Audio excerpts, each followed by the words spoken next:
up and rock me up my dick. Let's do it.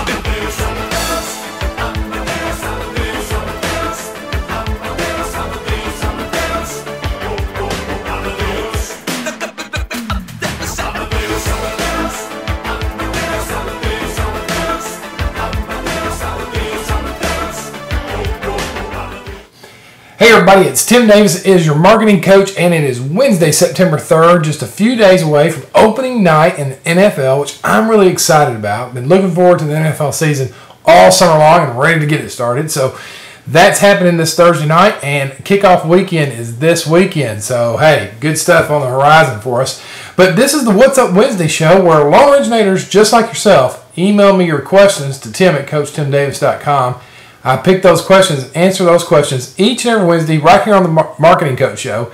And then the Marketing Coach Show is featured on mortgagemarketingcommunity.com. So you can tune in to mortgagemarketingcommunity.com, watch every episode, plus a lot of other cool features over there as well. So what do you say without any further hesitation? We get to today's question. I only have one question today I'm going to answer because I'm going to go really deep on this question.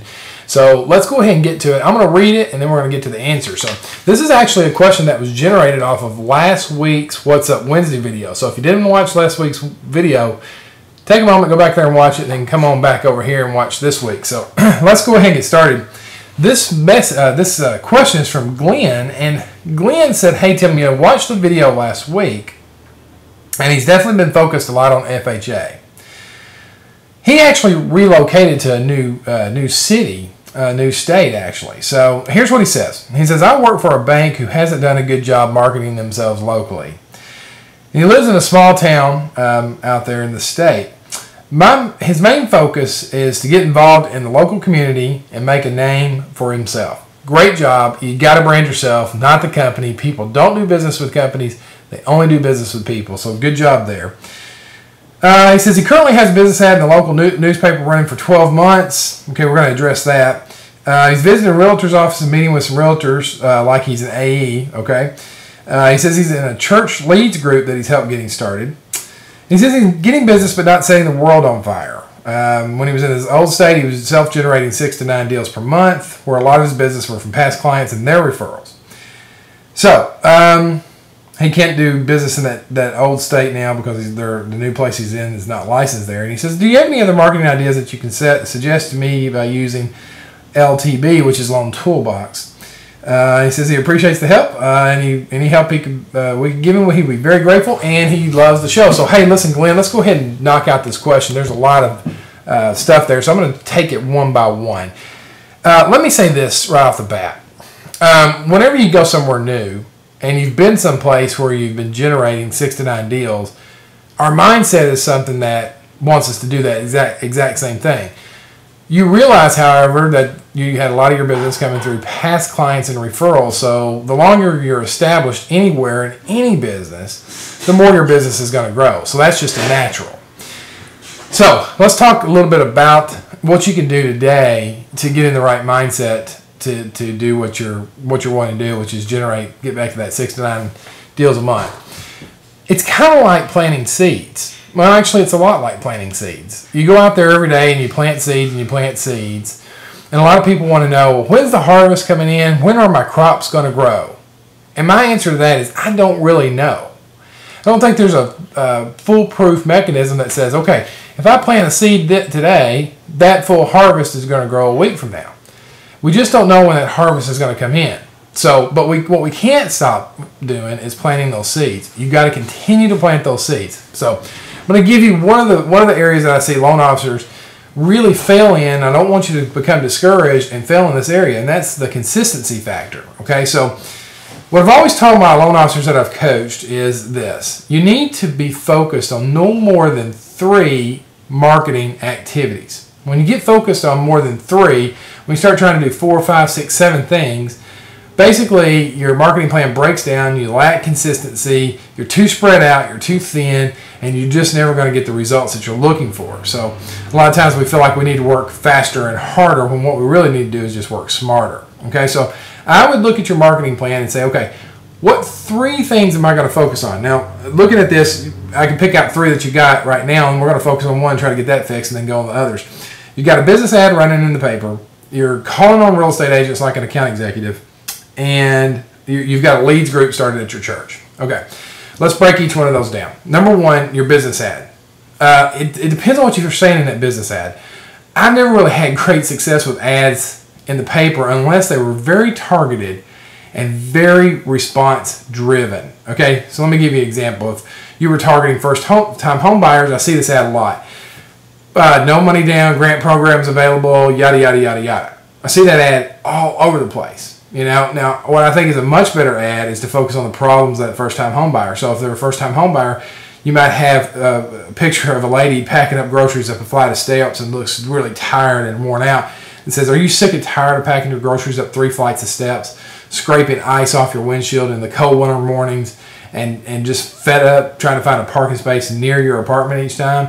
Give me a call and I can show you how you can get your very own garage attached to your very own home."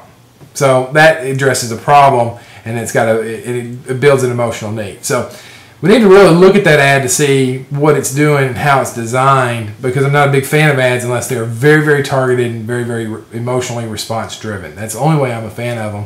And I haven't seen a lot of them out there. So I'd encourage you to revisit that and see what that looks like. Secondly, you're calling on real estate agents like an AE. Great, great plan, okay? I have 5 critical marketing weapons I talk about: faxing, emailing, direct mailing, personal phone calls, and personal visits. A real estate agent, you can do all of that with. So, you know, there's some material over in the loan toolbox that you can use for your mailer, for your faxing, for your handouts. Those are all just going to be icebreakers. They're not really going to cause somebody to do business with you. What's going to cause somebody to do business with you is familiarity. And familiarity, confidence grows with familiarity. So the more you're around, the more confident they become in you, and the more willing they're going to be able to give you business. I want to encourage you to make sure that you're asking for opportunities. If you have not, because you asked not. So make sure you're asking for opportunities, and make sure you're calling on the best agents. Don't just call on any agents. That's a sand trap that a lot of loan officers fall into. They call on agents that will engage them, but those agents have no business to give them, or the business is really bad. So target the top agents in your area and start calling on them. Again, remember, it's planting seeds and building friendships. It's not going to happen overnight. And anytime it does, always question the longevity of that relationship. If somebody's willing to drop their lender now and just start doing business with me today just because I visited them, there's something maybe fishy there. So make sure you're calling on the top agents consistently. Use them 5 marketing weapons: fax, email, direct mail, phone calls, personal visits. That's exactly what I would do to develop a game plan for that. Lastly, you are starting the leads group with your church. Okay, let me talk to you about leads groups. I've been involved in a lot of leads groups, and there's a couple of things that I think are really important. Number one, you have a great unique selling proposition. Focus on a niche and don't deviate. Say the same thing time after time after time after time again in your leads group. It takes that repetition for people to start to remember it. If you change up your message or USP so much, which I see a lot of people do, you're going to struggle in getting leads in. You're going to wonder what's going on. Don't change that message. Pick one, emotionally driven, stay with it time and time and time again. Second thing with leads groups, don't lose focus in just trying to get a deal. Ask them for other people that they know. Do they know a realtor? Do they know a CPA? Do they know a financial planner that they could personally introduce you to? Those people will give you a lot more business than just them saying, "Hey, my neighbor's selling their house. Could you help them with a loan?" You want that deal too, but I want you to expand and look larger and ask for referrals to other professional relationships. So anyway, long answer to a question, but I want to make sure I got it answered today. If you have any more questions about it, email me, tim@coachtimdavis.com. I'll tell you another great resource that's absolutely free is the message boards at mortgagemarketingcommunity.com. If you're not signed into the message boards, you need to sign in and start taking advantage. A lot of great material over there. Hey, enjoy coming to you each and every Wednesday, and like I always say, if you'll make a friend, you will make a sale. Thanks for tuning in. We'll see you next Wednesday for another episode of What's Up Wednesday with a Marketing Coach.